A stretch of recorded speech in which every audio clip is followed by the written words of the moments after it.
तर मित्रांनो, आज आपण ट्रेड घेतलेला आहे HDFC लाईफमध्ये. यामागे ट्रेड घेण्यामागचं कारण हे होतं की या ट्रेडने आज खूप चांगली बुलिश मुवमेंट दिलेली होती. आणि इथे बघा, तुम्ही बघू शकता की याने बुलिश फ्लॅग अँड फॉलचा पॅटर्न बनवला. याच्यानंतर आज स्पाईक देणार होता. तर इथे ट्रेड घेण्यामागचं रिझन हे होतं की तुम्ही बघू शकता की जे शेवटची त्यानं हाय बनवला आहे, तो हाय बनवलेला आहे 671.30ला. आणि आपण याच्यावरती एंट्री घेतलेली आहे. जर याने स्पाईक दिला किंवा तो जो पॅटर्न तोडला तर ह्या लेवलनंतर तो कदाचित टॉप ट्रेंडमध्ये जाऊ शकेल. या हिशोबानं आपण हा ट्रेड घेतलेला आहे. कारण तुम्ही पाहू शकता की 5 जुलै रोजी पण त्याने असेच 2 वेळा स्पाईक दिलेली bullish flag and fall pattern बनवून पुन्हा टॉप ट्रेंडला गेलेला आहे.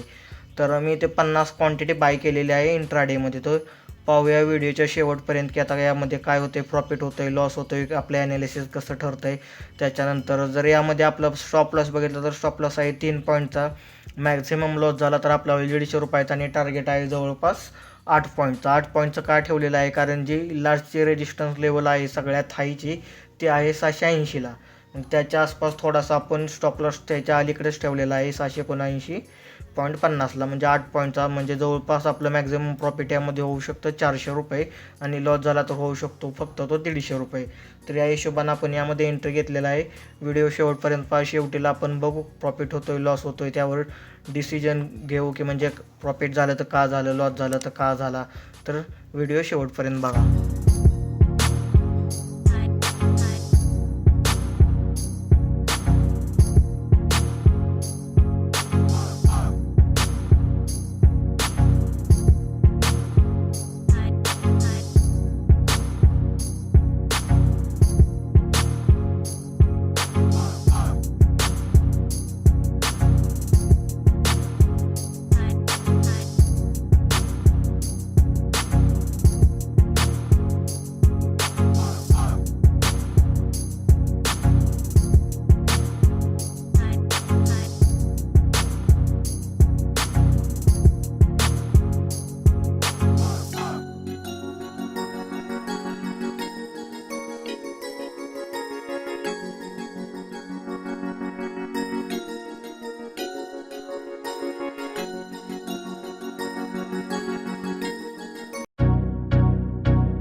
तर मित्रांनो, जवळजवळ हा ट्रेड आपला स्टॉप लॉस वळलेला आहे.